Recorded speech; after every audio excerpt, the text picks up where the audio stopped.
Assalamualaikum warahmatullahi wabarakatuh. Bismillah walhamdulillah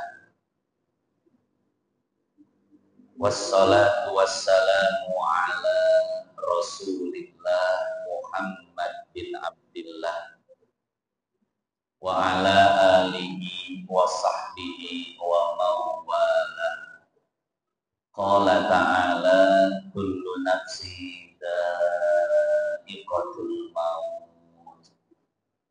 Wa qala an-nabi sallallahu alaihi wasallam kafa bil mauti wa ridho. Wa qala al-imam Syafi'i kam min sahihin mata min ghairi illati wa kam min saqimin asyahinan minad dahri wa kam min sigarin yurtaja qulu umrihi wa qad udkhilat ajsamuhum zulmatal qabri. Hadirin jamaah yang dimuliakan Allah, sekarang kita akan melanjutkan kajian kita pada kitab Syarhus Sudur yang dikarang oleh Al-Imam As-Suyuti rahimahullah. Masih membahas tentang amalan yang dapat membuat seseorang tidak terkena pertanyaan kubur, tidak diinterogasi oleh munkar dan nakir. Saya bacakan hadisnya. Wa akhraja Ibnu Majah wal Baihaqi. Ada sebuah hadis yang diriwayatkan serta ditulis dan dibukukan oleh Al-Imam Ibnu Majah dan Al-Imam Al-Baihaqi. An Abi Hurairah radhiyallahu anhu qala. Dari sahabat Nabi yang memiliki julukan Abu Hurairah. Qala Rasulullah sallallahu alaihi wasallam. Rasulullah sallallahu alaihi wasallam bersabda, "Man mata maridon, mata syahidan." Barang siapa yang wafat dalam keadaan sakit, maka dia tercatat sebagai orang yang mati syahid. Wa wuqiya min fitnatil qabri, dan orang tersebut akan dilindungi dari fitnah kubur. Wa ghudhiya wa riha alaihi birizqihi minal jannah, dan ia akan diberikan makan dari makanan surga, serta akan mendapatkan hembusan angin dari angin surga, dan mendapatkan rezeki dari rezeki-rezeki surga. Titik, sampai situ hadisnya. Hadirin jamaah yang dimuliakan Allah, hadis ini membahas tentang keutamaan orang yang sebelum meninggalnya maka didahului oleh penyakit. Di sini disebutkan barang siapa yang meninggal dunia dalam keadaan sakit maka tercatat sebagai mati syahid. Nah, ini kira-kira betul atau tidak? Maka hadis ini menjadi pembahasan para ulama. Bisa dilihat di dalam kitab At-Tadhkirah yang dikarang oleh Al-Imam Al-Qurtubi. Juga bisa dilihat di dalam kitab Al-Mawdu'at yang dikarang oleh Al-Imam Ibnul Jauzi. Nah, sekarang saya akan bacakan kutipan yang dicantumkan oleh Imam Suyuti di dalam kitabnya ini. Beliau menukil dari At-Tadhkirah karangan Imam Qurtubi. Apa makna dari hadis tersebut dan apakah hadis tersebut bisa dijadikan hujjah sebagai satu amalan dan keutamaan? Di sini dibahas oleh Imam Suyuti. Qala al-Qurtubi. Imam Qurtubi, beliau mengatakan, hadza amun fi jami'il amrad. Hadis ini maknanya universal, mencakup seluruh jenis penyakit. Artinya apa? Penyakit apapun yang ia bawa sampai mati, maka penyakit itu akan menjadikannya dia mati syahid. Lakin yuqayyid bil hadisil akhar. Akan tetapi hadis ini dikhususkan oleh hadis yang lainnya. Apa hadis yang mengkhususkan hadis yang tadi? Man qatalahu batnuhu lam yu'adzab fi qabri. Barang siapa yang dibunuh oleh perutnya, maksudnya itu dia wafat karena sebab penyakit yang ada di dalam perutnya. Maka di alam kuburnya dia tidak akan mendapatkan azab kubur. Akan tetapi Allah Subhanahu wa taala akan menghadiahkan kepadanya nikmat kubur. Karena nasib manusia di alam kubur itu cuma dua. Kata Nabi, imma raudhatun min riyadil jinan wa imma hufratun min hufarin nira. Ada orang yang mendapatkan nikmat kubur, yang mana kuburnya Allah desain seindah taman-taman surga. Dan ada orang yang di dalam kuburnya mendapatkan siksa kubur, di mana Allah mendesain kuburnya dengan azab daripada azab-azab neraka. Ya, jadi seseorang ketika dia masuk kubur, maka kalau tidak mendapatkan nikmat kubur, berarti dia mendapatkan azab kubur. Ini mudah-mudahan kita termasuk orang yang mendapatkan nikmat kubur. Amin. Nah, salah satu orang yang dijanjikan untuk mendapatkan nikmat kubur adalah orang yang wafat sebab penyakit yang ada di dalam perutnya. Ini kira-kira yang dimaksud penyakit yang ada di dalam perut, penyakit apa? Ini yang kemudian akan dijelaskan. Pertama, Imam Qurtubi mengatakan bahwa hadis tadi diriwayatkan oleh Imam Nasai dan imam-imam hadis yang lainnya. Akhrajahun Nasai wa ghairu. Wal murad. Kemudian Imam Qurtubi menjelaskan makna daripada hadis tersebut. Makna daripada penyakit yang ada di dalam perutnya. Wal muradu bihi al istisqa. Yang dimaksud hadis tersebut adalah penyakit muntah-muntah. Artinya apa? Orang yang meninggal dunia karena muntah-muntah.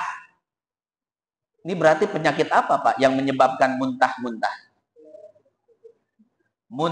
Muntaber ya. Penyakit muntaber. Maka kata Nabi, lam yu'adzab fi qabri. Orang tersebut tidak akan mendapatkan azab kubur. Itu makna yang pertama kata Imam Qurtubi. Yang kedua, wakila, ada makna lain. Al-ishalu, yaitu diare. Diare ini penyakit apa, Pak? Mencret, Pak Haji ya. Berak-berak. Kalau muntah-muntah itu dari atas, kalau berak-berak dari. Jadi orang yang muntaber itu kan makan tidak nafsu, tapi apa yang ada di dalam tubuh itu terus keluar. Sehingga itu sangat menguras energinya, betul nggak? Lemesnya luar biasa. Terkadang akalnya sampai tidak mampu, oleng, ngeblank, hilang akal. Ya. Nah, orang yang wafat meninggal dunia karena penyakit seperti itu, maka kata Nabi, lam yu'adzab fi qabri, dia tidak akan mendapatkan siksa kubur. Kenapa? Karena siksanya sudah di dunia. Jadi penyakitnya itu dianggap siksaan, Pak. Maka di alam kubur tidak akan Allah siksa untuk kedua kalinya. Cuman dengan catatan ya, pertama orangnya itu orang beriman.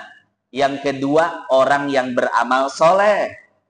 Orang yang tidak meninggalkan kewajiban-kewajiban agama. Adapun sebaliknya, kalau orangnya itu orang yang tidak beriman atau tidak beramal soleh, bahkan banyak bermaksiat, maka tidak termasuk dalam hadis tersebut. Kemudian Imam Qurtubi melanjutkan, wal hikmatu fi dzalik annahu yamutu hadirul aqli arifan billahi ta'ala falam yahtaj ila i'adati su'al alaih bi khilafi man yamutu bisairil amrad. Kenapa orang yang wafat karena sebab muntaber, karena sebab diare, aman dari fitnah kubur dan dijaga dari pertanyaan munkar nakir? Kata Imam Qurtubi alasannya karena orang tersebut wafat dalam keadaan akalnya sadar. Artinya dia menyadari bahwasanya Allah lah yang memberikan penyakit itu. Maka dia wafat dalam keadaan arifan billah, mengenal Allah Subhanahu wa ta'ala. Maka tidak perlu diulang soalnya di alam kubur. Karena yang namanya penyakit muntaber, Pak, itu penyakit perut, betul nggak? Bukan penyakit kepala, bukan penyakit otak yang bisa menghilangkan akalnya.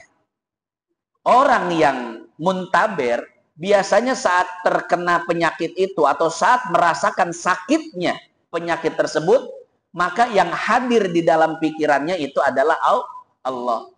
Coba orang beriman, ketika dia sakit yang terucap dari mulutnya apa? Allah kan? Astagfirullah. Sakit banget. Ya Allah, perih banget. Ya Allah, pusing banget. Ya Allah, lemes banget. Betul nggak? Kalau dia wafat dalam keadaan seperti itu, maka kata Imam Qurtubi, dia wafat dalam keadaan mengenal Allah. Maka tidak usah lagi ditanya siapa Tuhanmu. Tidak usah lagi ditanya siapa bagaimana keimanannya. Itu hikmahnya, ya. Beda sama penyakit-penyakit lain yang menghilangkan akal. Orang yang meninggal dunia dalam keadaan akalnya itu hilang, maka di alam kubur nanti ditanya, siapa Tuhanmu? Ya. Beda dengan penyakit perut ini, penyakit muntaber. Maka dia jika wafat dengan membawa penyakit itu, maka dia wafat dalam keadaan mengenal Allah, maka tidak usah diulang pertanyaan kuburnya. Itu kata Imam Qurtubi. Kultu, cuman Imam Qurtubi memberi komentar terhadap hadis tersebut. Hadis yang mana? Hadis man mata maridon mata syahidan. Orang yang mati dalam keadaan sakit, maka dia tercatat sebagai mati syahid. Nah, hadis ini dikomentari oleh Imam Qurtubi. Apa komentar beliau? La hajata ila syai'in min hadzat taqyid. Hadis ini tidak butuh atau tidak perlu dikhususkan oleh hadis yang lainnya. Kenapa? Fa innal hadis ghalata fihi rawi bi ilhaqil huffaz. Karena hadis di dalam hadis tersebut terdapat kesalahan naskah. Di mana letak kesalahannya? Wa innama huwa man mata murabiton la man mata maridon. Jadi naskah aslinya itu man mata murabiton, orang yang meninggal dunia dalam keadaan menjaga keamanan negara. Bukan man mata maridon, bukan orang yang meninggal dunia dalam keadaan sakit. Jadi periwayatnya itu salah ucap atau salah tulis, bukan maridon tapi murabiton. Ini sebagaimana yang sudah kita bahas pada kesempatan sebelumnya, keutamaan orang yang melakukan ribat, orang yang menjaga keamanan negara. Dalam konteks ini berarti siapa? Para tentara. Ini para tentara yang menjaga perbatasan negara kaum muslimin. Itu jangan dianggap sembarangan, Pak. Kata Nabi dalam hadis riwayat Muslim, orang yang melakukan itu, melakukan ribat, maka lebih baik dan lebih besar pahalanya daripada berpuasa 1 bulan penuh dan menghidupkan malam-malamnya. Ya, ribatu yaumin walailah, ini naskah hadisnya. Ribatu yaumin walailah khairun min saumi syahrin wa qiyamih. Orang yang melakukan ribat, menjaga keamanan negara 1 hari 1 malam saja, pahalanya lebih afdol, lebih bagus, lebih besar daripada orang berpuasa 1 bulan penuh dan menghidupkan malam-malam. Kenapa demikian? Karena orang yang puasa 1 bulan penuh dan melakukan ibadah di malam harinya, keuntungannya cuma untuk pribadi saja. Tapi orang yang menjaga perbatasan negara itu demi keamanan, kenyamanan orang banyak, bahkan 1 negara. Maka itu lebih afdol. Nah, jadi kata Imam Qurtubi, ini salah naskah. Bukan man mata maridon, tapi man mata murabiton. Wa qad awradahu Ibnul Jauzi fil mawdu'ati li ajli dzalik. Hadis ini sudah dibahas oleh Al-Imam Ibnul Jauzi di dalam kitabnya Al-Mawdu'at. Dan beliau mengatakan bahwasanya hadis ini adalah hadis palsu. Jadi kalau hadis palsu itu sudah tidak bisa diamalkan sama sekali, Bapak Ibu. Beda dengan hadis do'if, hadis lemah.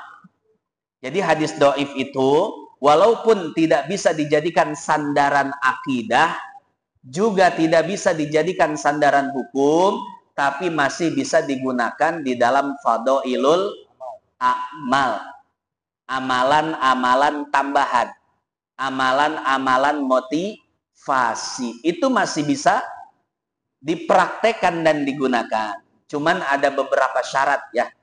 Ini bisa dilihat di dalam kitab-kitab mustalahil hadis. Seperti Ma'rifatu Ulumil Hadis karangan Imam Hakim. Atau Nuzhatun Nadhar, Syarah Nukhbatul Fikr. Itu karangan Al-Imam Ibnul Hajar Al-Asqalani. Atau kitab mustalahil hadis kontemporer. Seperti Taisir Mustalahil Hadis. Yang dikarang oleh Syekh Dr. Mahmud At-Tohan. Atau di dalam mustalahil hadis yang berbentuk nazom. Dulu saya hafal kitab ini. Namanya Al-Manzumah Al-Baiquniyah. Yang dikarang oleh Al-Imam Al-Baiquni dalam ilmu mustalahil hadis. Ya. Jadi hadis itu ada 4 tingkatan. Sahih, hasan, do'if, dan maudhu.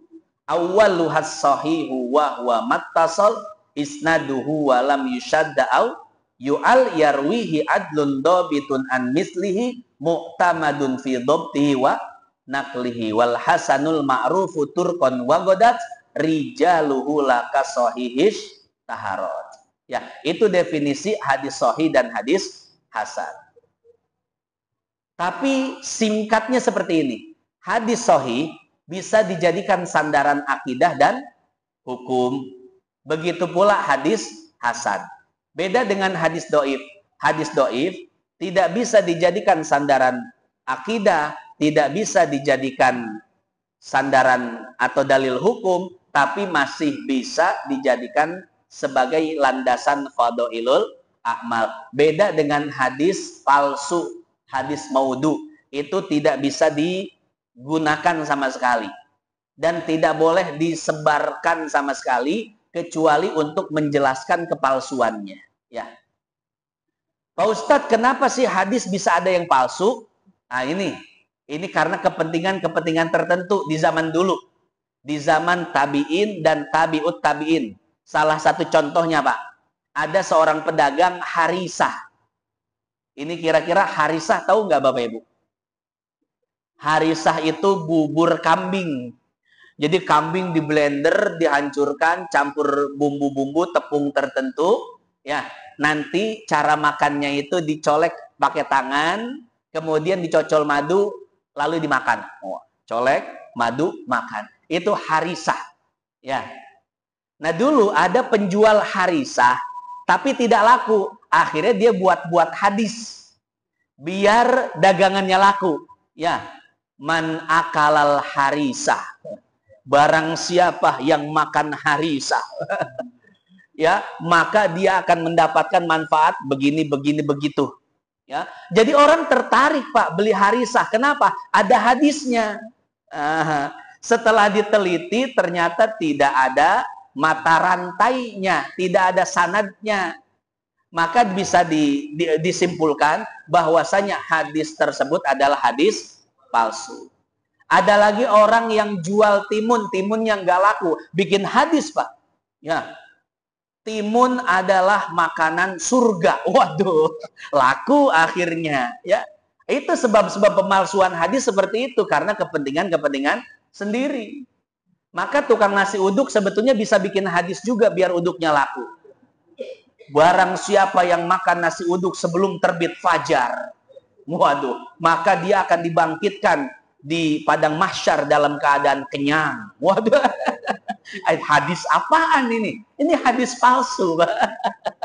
Jadi banyak motif sebetulnya ya ketika hadis tersebut ya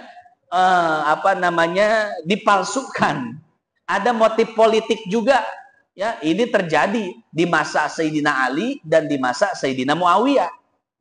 Para muhibbinnya Sayyidina Ali banyak yang membuat hadis palsu tentang keutamaan Sayyidina Ali. Orang-orang yang cinta Sayyidina Muawiyah banyak membuat hadis palsu tentang keutamaan Sayyidina Muawiyah.